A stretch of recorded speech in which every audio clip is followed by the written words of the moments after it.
नमस्कार दोस्तों, आज हम बात करेंगे हिंदू धर्म के सबसे प्रमुख और रहस्यमय देवताओं में से एक भगवान शिव के बारे में। शिव ब्रह्मा और विष्णु के साथ त्रिमूर्ति का हिस्सा है।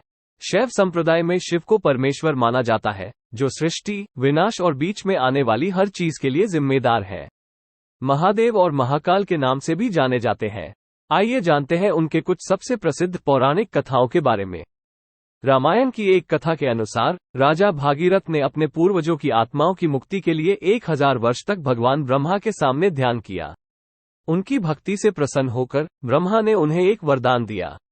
राजा ने भगवान से देवी गंगा को स्वर्ग से पृथ्वी पर भेजने का अनुरोध किया ताकि वह उनके पूर्वजों की राख पर बह सके, उनके अभिशाप को धो सके और उन्हें स्वर्ग जाने की अनुमति दे सके। ब्रह्मा ने उसकी इच्छा पूरी की, लेकिन राजा से पहले शिव से प्रार्थना करने का अनुरोध किया, क्योंकि केवल वो ही गंगा के वजन को सहन कर सकते थे।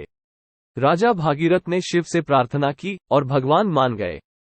किंवदंती के एक रूपांतर में एक क्रोधित गंगा ने शिव को उतरते समय डुबोने की कोशिश की, लेकिन भगवान ने तब तक उसे निश्चल रखा जब तक कि वह शांत नहीं हो गई।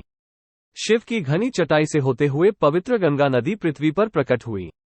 आज के समय में शिवलिंग को नहलाने के रूप में जाना जाने वाला एक औपचारिक अनुष्ठान के द्वारा इस कथा को फिर से लागू किया जाता है। एक बार एक शिकारी जो हिरण का पीछा कर रहा था, घने जंगल में भटक गया जहां उसे एक बाघ की दहाड़ सुनाई दी। जानवर से खुद को बचाने के लिए वो पास के एक पेड़ पर चढ़ गया। बाघ पेड़ के नीचे ही जमीन पर आ गया और वहां से हिलने का कोई इरादा नहीं दिखा। शिकारी पूरी रात पेड़ पर ही रहा और खुद को सोने से बचाने के लिए वो धीरे धीरे पेड़ से एक के बाद एक पत्ता तोड़ता रहा और उसे नीचे फेंकता रहा। पेड़ के नीचे एक शिवलिंग था और यह संयोगवश बिल्व वृक्ष निकला। अनजाने में शिकारी ने बिल्व के पत्ते नीचे फेंककर भगवान शिव को प्रसन्न किया था। सूर्योदय के समय शिकारी ने बाघ को गायब पाया, उसकी जगह स्वयं भगवान शिव खड़े थे। शिकारी ने भगवान के आगे सिर झुकाया और जन्म मरण के चक्र से मुक्त हो गया। आज तक भक्त बिल्व के पत्तों का उपयोग शिव की भक्ति में करते हैं। माना जाता है कि ये पत्ते शिव के उग्र स्वभाव को शांत करते हैं और खराब से खराब भोग तक का निवारण कर सकते हैं। एक अन्य कथा के अनुसार पवित्र त्रिमूर्ति के दो अन्य देवताओं ब्रह्मा और विष्णु के बीच एक बार इस बात का विवाद हो गया कि दोनों में सर्वोच्च कौन है। ब्रह्मा ने सृष्टा होने के नाते स्वयं को अधिक सम्मानित घोषित किया, जबकि विष्णु ने कहा कि यह वो है जो अधिक सम्मान पाने के लायक है। तभी प्रकाश के एक अनंत स्तंभ के रूप में एक विशाल लिंगम, जिसे ज्योतिर्लिंग के रूप में जाना जाता है, उनके सामने प्रकट हुआ। ब्रह्मा और विष्णु दोनों ही इसके आकार से चकित थे और अपनी लड़ाई को भूलकर उन्होंने इसके आयामों को निर्धारित करने का फैसला किया।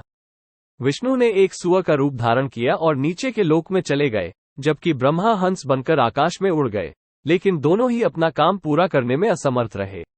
अचानक शिव लिंगम से प्रकट हुए और कहा कि वो ब्रह्मा और विष्णु दोनों के जनक हैं और इसलिए उन्हें उनके नर रूप में नहीं बल्कि उनके लिंग रूप में पूजा जाना चाहिए। इस पौराणिक कथा का उपयोग ये समझाने के लिए किया जाता है कि शिव को अक्सर हिंदू भक्ति में शिवलिंग के रूप में क्यों दर्शाया जाता है। दोस्तों, उम्मीद है भगवान शिव से जुड़ी ये कथाएं आपको पसंद आई होंगी।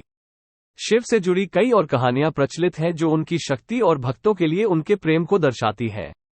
अगर आपको ये वीडियो अच्छा लगा तो इसे लाइक और शेयर जरूर करें और कमेंट करके अपनी प्रतिक्रिया हमें बताएं। धन्यवाद।